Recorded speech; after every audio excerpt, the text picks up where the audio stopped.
It is time for SBR Madness. He's Maxwell Smart. I am Drew Martin. It's March 18th. Happy Monday morning to you. The day after Selection Sunday, the day after St. Patrick's Day. Hopefully everybody's doing all right, feeling okay this morning. We got a lot to talk about. The brackets are out, Max. The lines are out already, man. Sportsbook's quick to the trigger to put these numbers out, looking for action. So it's a good day to be a sports bettor. Welcome into the show. Happy Monday morning to you. How you doing, man? Yeah, I'm doing all right. Ready for the storm that is coming. That is tournament play. Yeah, we got a break tonight. We only got one game on the board tonight. We got Quinnipiac versus New Jersey Institute Technology. I will be watching that game. I will be betting on that game. And I'm sure that a lot of my fellow cappers and SBR fanatics are going to be freaking watching that game and betting that game. Yeah, there's a lot of good matchups, a lot of question marks with this tournament committee and the selections that they made. I got a lot of venting to do. So I'm hoping, Drew, you're going to give me the opportunity to do that because there is just some freaking conundrums of teams that just, how the hell did they get into this? Max, I will tee it up for you. You will have your moment to do whatever, stripper analogies you want to use, life analogies. I know the chat box loves it. I love it as well. The watchers love it all. So yes, you will have your opportunity. I'll tee you up, man, and you can just have at the selection committee. And guys in the chat box, welcome in. Happy Monday morning to you, and let us know what's on your mind, what you're looking to hear. But Max, let's just do a quick recap of yesterday, the conference championship games. Some surprises, man. I didn't see that Auburn game coming the way it is. Happy it did, but you could have won a lot of money off of me. I thought Tennessee was the side. Michigan State ends up winning the Big Ten. Anything on those two games that kind of comes top of mind that you think you can use going forward in the betting markets? Yeah, I think that this Cincinnati-Houston game. So this is very interesting because this is a repeat of what happened last year. Cincinnati beat Houston in the American Athletic Conference final, won the championship, and then Houston went on that run in the tournament. So you can definitely make a case that Calvin Sampson, although he wanted to win that game just as badly as he wants to win every other game, his players know that the real deal, the big deal, is starting Thursday. So that was something that I'm definitely going to be looking into. And I also have to look into Cincinnati's path and who they're going to have to go up against. And the fact is, if Cincinnati gets through Iowa, which I do think that they will, they got to go up against Tennessee. And that's going to be a tough match. I think that they can get through. I think that Cincinnati can get maybe to the Sweet 16. But I just think that this Houston team's definitely going to show their true colors now in the tournament. And as far as the Big Ten, what a game we got yesterday. Really sad for Kyle Ahrens and what happened to him having to stretch it off. I can definitely see both teams getting emotional, but Matt McQuaid, when they freaking started playing again, his three-point shot, his clutchness, being able to get a shot off with such little space was why I watch and bet and love college basketball the way I do. That is the kind of game that you want to see all the time in March. Pure emotion, back and forth, and two great teams that have a lot of history and a big rivalry, big brother versus little brother, and little brother swept it. Yeah, I mean, at least I'm joking when I say the big brother, little brother thing. I mean, Michigan State is a pretty large little brother if you're going to throw that name on them. But Max, as far as the injury goes, how much do you think that affects Sparty going forward? How much of an integral part was he for the offense and the defense? Yeah, Kyle Ahrens definitely brings experience. He brings three-point shooting and good defense, good athleticism, but I think that is just next man up for this Michigan State team. Listen, they're not going to wow you with your five-star recruits, but they're recruiting guys that can play within Tom Izzo's system. Tom Izzo has everybody playing the way that they need to. I think that you're going to get a lot out of the bench, out of this Michigan State team, but there's always going to be more reliance on Cassius, more reliance on Nick Ward, and I think Matt McQuaid, this is his time. I think Matt McQuaid is going to be the difference maker for this Michigan State team on this run that they're going to start. And Max, looking at the teams you were just talking about, Houston, Georgia State. This Georgia State team, it's a Sun Belt Conference team that I don't know a lot about. I'm sure the watchers, know something about. But do you think this Panthers team has a chance right out of the gate over the Cougars? No, and that's because of their free throw shooting. So what UTA did when they were trying to mount their comeback yesterday, when they were fouling, who did they foul and who did they foul almost exclusively is DeMarcus Simons. DeMarcus Simons proves over and over again that he's not trustworthy from the line. He went and missed 6 in a row, I believe, at one point in the second half, and that's going to be the way to attack Georgia State at the end of games. I don't think that you play them straight up. I think that you use this strategy in order to keep them from hitting threes because they do have some capable three-point shooters. That's what they're going to be aiming to do if they're down by 12 or 11 points. So I trust Houston to make free throws. I think that Houston needs to think outside the box and how they limit the amount of scoring that Georgia State does in the last 2 minutes of that game. Okay. And guys, we're coming to you on Monday, 9:30 a.m. Eastern. First looks here at the bracket. Also, Max's thoughts on the overall selection committee job. Rafa and Max, are you guys getting the show up on YouTube right now? I don't have YouTube open right now.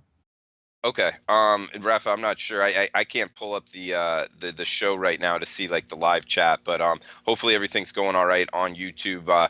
We're here every Monday through Friday, 9:30 a.m. Eastern, coming back to you Tuesday through Friday of this week at 4 o'clock Eastern time in the afternoon. This is SBR Madness. We got Max, do you want to just have at the selection committee real quick and your thoughts on the last four in, first four out, and also how you think they did overall seeding wise for the selection committee this year? Yeah. Okay. So basically, seating wise, I think that they made some good decisions, but I think that they also made some pretty freaking gross, negligent decisions. First off, I don't think that Kansas State is a 4. I think that is a slight mistake. I think that you really have to take in consideration what their roster is going to be, what they're going to be putting out there. So there may be some disagreements with people on that from me. I don't think Wofford is a 7. I think that it's a nice sentiment that they got that 7. I just don't think that they are a 7.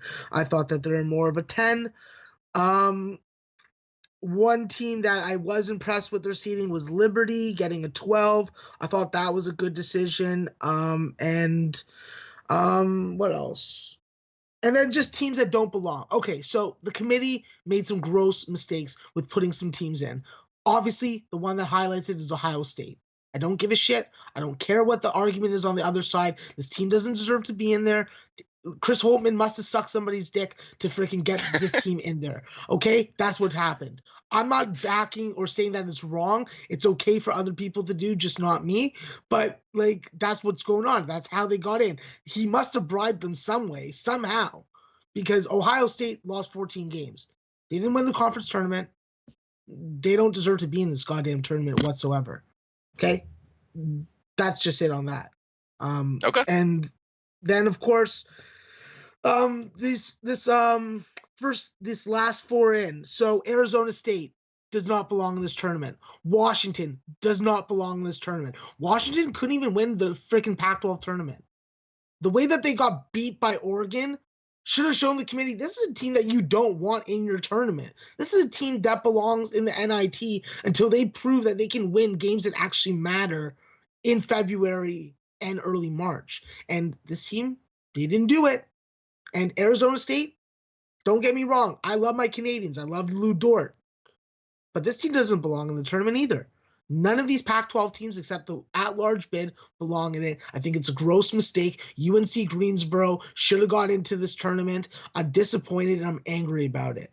So, yeah, the Pac-12 getting 3 teams in is a little bit ridiculous to me as well, Max. We were talking before. You didn't think there should be any teams. So, granted, giving the rules, you thought only one team would be in from the Pac-12 going in, right?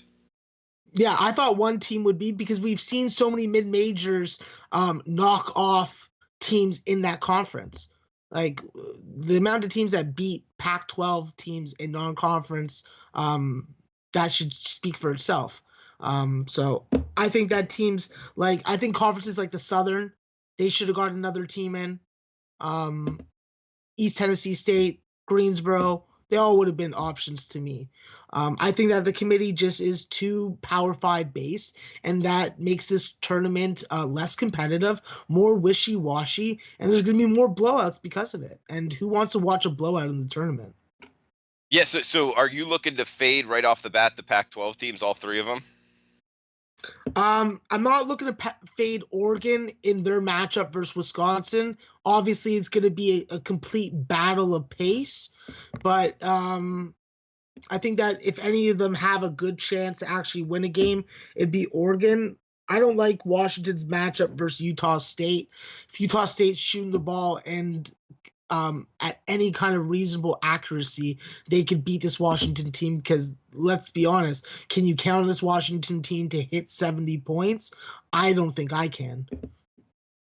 No, I agree with you, and I think the three teams from the Pac-12 is very surprising. Finally did get the chat box up, Max. Not sure if you did, but we got Dom the Don in. Finally, was having some trouble getting in here. Yeah, man. So was I. Rafa just sent me the link, so obviously something's going on there with YouTube if most people are having issues getting in. But Joseph, welcome in, man. What's going on? Good day, everyone from Red Girl. Red Girl, I saw some of her videos, man. Like in the unders, good job with that, Red Girl. Vegas Gun, morning to you. Red Girl went 1-1 yesterday on her video plays. Yesterday was a horrible day. Indy, this guy Indy, what's up, buddy? Good morning. Woo finally came good. I just did 20 odd brackets. Ed Fang's computer picks were Virginia to beat Duke in the championship. Interesting. Okay. Always interesting to have Ed Fang's opinion. You know, big numbers guy, Stanford PhD, I believe. So really smart dude. Joseph had some trouble getting in as well. Yeah, man. So something's obviously up there, and hopefully we can get that fixed by tomorrow. And keep in mind, we're not going to have an afternoon show today. It's just going to be today's morning show, and then tomorrow we'll go back to the regular scheduling, 9:30 a.m. Eastern and 4 o'clock in the afternoon. Seton Hall from Tony. Tell us why, man. Definitely fade Washington from Allison. Yeah, I'm looking to pretty much fade all the Pac-12. Yeah, you're right. That Wisconsin game is a little interesting. So I guess YouTube is working now, so we can send out those retweets if you want, Max. But yeah, good morning to you, Salty Dog. Maxwell Smart also in the chat box. Matt Randall, congrats MSU for winning the regular season and tournament and beating Michigan 3 times in 20 days. You get Duke in Elite 22 Eight. days. What's that? 22 days. 22 days. Effing joke from Matt Randall. Yeah, I will tell you this. One thing that I noticed, Max, from the selection committee is they did not reward the conference tournament champions, the conference tournament teams that did very good. They didn't reward that very well. Michigan State and also Auburn, a 5 seed, and having to play New Mexico State in round 1. That's a good New Mexico State team. And Auburn just won, one of the tougher conferences in the country. Any thoughts on that as far as not rewarding these teams that just went out there and did very, very well in their conference tournaments? Well, historically, that's what the committee has done, and the committee is now taking the turn. So they're basically judging Auburn based on how they finished the conference season, not how they played and won the conference tournament, which is just stupid. And another stupid part of this fucking net rankings. Like, this is just dumb. Keep it simple for these idiots. They get together, they drink, they watch games, and then they make decisions. Like, I'm sorry, that doesn't work for me. Yeah, I was very surprised by it. Obviously an Auburn fan, but I think that they kind of got screwed. Michigan State as well. That's a good point there. We got Tony saying, I like the athleticism advantage Seton Hall has and the ability for Powell to take over a game late. If Maggie is off for Walford, I see them getting blown out. Is he going to be out? for Wofford? No, I mean, like if McGee is like off for them, if he doesn't have a good Oh, game shooting wise. oh, Um, okay. I would have to disagree with that a little bit just because I've watched Nate Hoover step up when Fletcher McGee's not having a big game, and he has a very nice ability to get to the line, hit a clutch shot, and make a and score a bucket with a lot of traffic and physical contact. But I think that Seton Hall is definitely the spot here. I don't understand why Wofford's 3-point favorite. The line did open at 1 and then moved quite quickly to Wofford, but with that line movement and how fast it moved, it feels like it was more the influx of new bettors to college basketball that were betting Wofford more than sharp money betting Wofford, in my opinion. Okay. And Max, where do you want to go from here, man? You said you wanted the opportunity to say a few words. Do you want to take the time right now? Yeah, just definitely want to talk about the fact that we're gonna see a lot of new bettors coming into our betting realm. They're gonna be influencing our numbers. They're gonna be moving the numbers sometimes in the wrong direction, and that's gonna either create a lot of value for us to capitalize on, or it's going to set up a trap for us to freaking step in. So you have to be very diligent. Use your networks of people that you're getting with to cap games. Work as a team because right now we got probably 20,000 different bettors that have never bet college basketball and are only betting it because, oh, I went to this school. Oh, I went to a game 5 years ago. Oh, I got the jersey of this team and they're in it. That's the reality of March Madness. That's what you're getting. Those are the type of bettors that you're getting coming into our realm. So be aware of that, be prepared for it, and trust your capping. Get your numbers. And if you can't get your number, I'm saying it's the end of the season. If you're not up now, then you're not probably going to be up. So you might as well buy some points. I know a lot of people are going to say that's a wrong thing to do, but I'm saying, well, if you're up 30 units after at this point in the season, then you should be buying some points to get your exact numbers that you're capping the games to so that you're not being pushed off it. Because I'm telling you, I've already beat a couple line movements on numbers I've capped, and they've already moved 3 or 4 points. And I think that is still going to fluctuate a lot before Thursday and Friday's games actually start. Yeah, and as far as those games, like which ones are you most maybe not surprised, but these big market moves? We're seeing a lot of like 1 point, half point. What which ones are the most surprising to you, Max? Yeah, some of the most surprising to me are definitely. Hold on, let me look at my list here. Well, some of the surprising moves are definitely the North Dakota State, seeing that one go up where ordinarily you would think that that'd be an under game. North Carolina Central, the pace that they play and how deliberate their offense is and how they milk the shot clock and then feed Rayshawn Tucker down low, it just screams that this game would be going under. So definitely the odds makers and whoever's betting this line is thinking that North Dakota State is going to be able to control the pace, and guys like Tyson Ward are going to be able to, first off, get hot from 3, and if not, there's going to be a lot of free throws in this game. Other games that I'm definitely seeing a lot of interesting and frankly uncomfortable line movement is this Yale LSU total. It opened up at 161 on overnight odds that I saw. SBR isn't saying that right now, but I remember seeing it at 161, so I'm going to trust my eyes over that. But it's already gone down a couple points, and I think that's going to keep on going down. I think that LSU is definitely going to have to really play within themselves and play lockdown defense after witnessing what Yale did with Maya Oni having a very slow first half versus Harvard in the championship game. You saw everybody else in the starting lineup step up for Yale. So you got to take notice of that. And I think that LSU's best chance of controlling and not letting that happen again would be to really defend tight man-to-man defense, good box outs, and just good ball movement with Tremont Waters. Another line that I saw that moved a lot, the Colgate, Tennessee line's moving. The what other game? There's another one that I saw. Oh yeah, the Wisconsin University of Oregon game that's moving.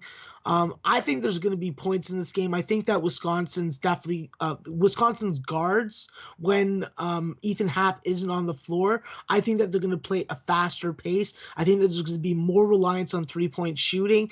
And when Ethan Happ isn't on the floor, they basically have 5 3-point shooters on the floor. So I think that Wisconsin may have to match up with Oregon's athleticism and Oregon's more smaller roster. I mean, smaller rotation than Wisconsin. Wisconsin definitely is going to try and slow the pace down. Um, Obviously, it is easier to slow a team down than to speed them up. I just think that with the excitement of the tournament, you're going to see some teams try and play with outside of themselves, and I think that this is a matchup where you can see that. And the over, when you want to give me under 120, is something that I have to jump on in the tournament setting. In Max, we have a couple guys talking about this K-State team. We got Jeff Dean, Ben Dover in here, Tony as well. Kansas State playing against UC Irvine, I believe. And this is an Anteater team that I know that you've liked a lot, especially in the first half. You've made some money on them since we started the show. And, yep, they've been really good to you. Are they kind of, first look here, a team that you're looking to bet in this first round? No, it's not. I think that UCI definitely has had a great run, but you got to look at the competition that they've done it against. They do have some good non-conference games that they played. I just think that even without Dean Wade, if Dean Wade doesn't play, I think that he's going to play personally. We're going to have maybe 5 or 6 days for him to rest his feet and get healthy, cure any kind of other non-serious ailments that he's having. I think that he's going to play. I always think that he's going to play. I don't trust injury reports with college basketball teams, especially at tournament time. I just think that K-State's going to win this game. They don't need a lot of offense. They're going to be able to play good enough defense and equal defense to UC Irvine. They guard the 3-point line very well. It's just going to be about a guy like Cartier Diarra stepping up. We've seen him come off the bench. We've seen the athleticism. He has good length. He has the potential to be a good player for this K-State Wildcat team. I think that he's going to be the difference maker. I think that he's going to show up. And I think that with the experience of this team from last year, I got to keep on backing K-State. Okay. And yeah, guys, welcome in. Obviously, YouTube had some issues there at the beginning. I think we got it all figured out. So, yeah, welcome in. Let us know what's on your mind in the chat box. Kind of like a VIP session here as far as, being able to read the chat box a lot quicker than normally. We got Matt Randall saying, Drew, Max, anything we should jump on now? Max, do you want to lead us off as far as any total or side that you think is going to have the most value now and won't be there come Thursday or Friday? I think that you got to jump on Liberty. I've already bet Liberty. The line's moved considerably already. I think that Liberty, this may be me being biased, but I think they have an opportunity to beat Mississippi State. So I'd be looking to get on them on the plus spread ASAP. Another game that I'm really thinking about, I think that Temple may be able to beat Belmont. So I'm looking hard at the game right now. I haven't got to it yet, but I can definitely see there being a lot of value at 3.5 with Temple. And then the other game that I would say bet now. No, I don't think I have one.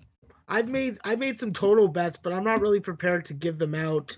Yeah, well, no, let's right not push now. it. I mean, Yeah. it's a tough thing to kind of say as far as where you think the line's going. But this Iowa State Ohio State game, this seems kind of Iowa State's coming into they're kind of catching fire right now and going against the Ohio State team that I quite frankly think's a little bit overrated here. And coming into this, just a very moderate number at -5. I could see Iowa State. I just think that number's short. I wouldn't be surprised to see that, come 6, 6.5, come tip off, which is interesting because it opened 6. Now we're seeing 5.5s out there. So I actually think there'll be some some buyback the other way. But do you see any movement like that in this Iowa State Ohio State game? Yeah, I think that once people realize what Ohio State is, there's going to be an influx of money that comes in on the Cyclones. I'm definitely looking at the Cyclones as a play. It's probably the one game that I'm not even going to cap. I'm just going to freaking lay the number and bet it because I have no faith in this Ohio State team. If I lose money, then we just know what college basketball is. It's a fucking crapshoot. So. Max, we got to give a shout out to the barbecue scandal play of the day yesterday by Jorge Don't Play. Nice Damn cash straight there. we do. Yeah, so good stuff there. And guys, feel free to market any of your play of the days. The barbecue scandal play of the day is now 1-0 from Jorge Don't Play. Indy saying Wisconsin total is down to 118.5 at Ladbrokes. Interesting there. 118.5, sub 120 for a total already. Max, we've got about 5 minutes left, man. Where do you want to go from here? There's no line for this NGIT Quinnipiac game, so I can't even give you anything on it. I want to give you something on it. I think that, I thought that Quinnipiac should be a small favorite on NGIT's floor, but obviously because NGIT is at home, they're probably going to be the favorite here. I think that NGIT is a spot. I know that NGIT is young, but they got Abdul Lewis, and I don't really see anybody that has the physicality and the offensive position to be able to take care of Abdul Lewis. Abdul Lewis is an NBA-ready body, NBA-ready size, NBA-ready skill, and I think that him and Zach Cooks are going to be able to burn it up today. I look for Cam Young to have a bad shooting game, and that's obviously going to come down to Shaquan Gibbs. Shaquan Gibbs is a lockdown defender as far as in that guard rotation, and if DeAndre Wilson gets hot from three, better watch the fuck out because this guy's going to be a fucking serious player wherever he goes, either whether it be collegially or if he goes overseas. So I think that this New Jersey Institute Technology team proved in non-conference when they don't have familiarity against teams and teams haven't played them. They can surprise them with their pace. They can slow it down. They can speed it up. It's just going to be about being efficient from the field, and that starts and ends with Zach Cooks. The freshman point guard is fantastic. I look for him to highlight how good he is with the spotlight on him today. Max, we got Allison saying 8 to 10 points better than Ohio State. He's agreeing with me. We also have a good question here from Jarvis Wilson. Any favorites that y'all feel there's no way in hell they get upset? Name a couple teams that's maybe just a clear mismatch. Do you see a 1, 2, or 3 seeded team? If you had to say yes or no, a 1, 2, 3 seeded team will lose round 1. Yeah, I could see Purdue losing to Old Dominion. Old Dominion has the backcourt experience. They made 2 really nice comebacks to get into the tournament. They play good defense. Brian Stith can shoot free throws. Ahmad Kaver is a capable ball handler. They're strong on the ball. They're not going to turn it over. My issue is if they fall behind, can they come back? Okay. No, that's a good one. And that's a prop that I always find really interesting to bet. You know, usually South Point comes out with it, Chris Andrews, and it's a 1, 2, or 3 seed to lose, yes or no. It's just a fun bet for me because there's a bunch of games and just one bet. That's one that I could see. I don't think any 1 seed loses. 2 seeds, not really seeing it either. I think it's a very strong 1 and 2 seeds. After that, like I believe the national champion and all 4 Final Four finishers will be a 1 seed or a 2 seed. Would you agree with that, Max? Yeah, I would. I think that Virginia's winning it though this year. That would be my tournament championship. I just think that North Carolina, and if they have to go up against Kentucky, they're going to do a lot of work on each other, and that's going to give an advantage to Virginia. I think that Virginia matchup wise and efficiency wise has advantages over Tennessee. I think that that familiarity they have with North Carolina. I think it's a better matchup for them than having to go up against Duke in the Final Four. And against Kentucky, I just think that Virginia is just going to be able to run a lot better defense. They're not going to turn the ball over as much. And I always go back to the offensive efficiency of this team that hasn't been there in past years. Yeah, when you look at Virginia's kind of path, I think it's, a pretty easy pass compared to the others. Ole Miss, Oklahoma, they each have their flaws. And then when you look at the 4-5 seed, I know Kansas State could make a run, especially if D-Wade's all there. But I don't know, as far as 4-5s go, I think it's a little bit weaker than the other 4-5s. So I think that they kind of set Virginia up very nicely. Would you agree with that, Max? 100%. Yeah, I could see them kind of easing there into the Elite Eight. Also, Tennessee is the 2 seed. We just saw yesterday, Tennessee is obviously can be beat. What's the odds on that from 400? I haven't seen it for this year. It's usually around -110 though. Maybe a little bit more juice towards the 1, 2, and 3 seeds advancing. But it's a fun bet, one that I like to get involved with. Max, any closing thoughts here before we shut this down? Yeah, I'm going to definitely be doing a lot of work on the CBI, CIT, and NIT. Great tournaments, a lot of good mid-majors. This is where I think that I'm going to be my most successful in the next 2 weeks. So definitely be looking out for, obviously, Drew and I's show, my appearances on Low Bag. And yeah, we're going to freaking hammer all these games every day. And it's going to be a good time. We're going to have a lot of good viewing. Yeah, absolutely, man. And apologize for the technical difficulties there. Really do think it was a YouTube thing. I could be wrong, though. So thanks for joining us anyway. OG Wham, what's up, man? Tony, Ben, everyone in here. Vegas gonna appreciate you guys. He's Maxwell Smart 420 on Twitter. Interact with him. Great follow. A lot of college basketball knowledge. I am Drew Martin Betts on Twitter. Feel free to reach out. Anything you want to hear about, any college basketball betting advice, life advice, stripper advice. Max can help you a lot on all that stuff. We'll answer it on the show. Guys, we'll be back tomorrow morning, 9:30 a.m. Eastern. And we will be back at 4 o'clock in the afternoon, 4 o'clock Eastern, Tuesday through Friday. Both of those time slots, Max and myself will be breaking down college basketball and anything else you want us to talk about in the chat box or hit us up on Twitter. So talking NIT, CBI, the main college basketball tournament and the play-in games, all of that coming up, 9:30 a.m. Eastern. 4 o'clock in the afternoon Eastern. We appreciate you tuning in. Please smash the like button on your way out. It does help us. Best of luck with your bets, guys, and we'll see you tomorrow.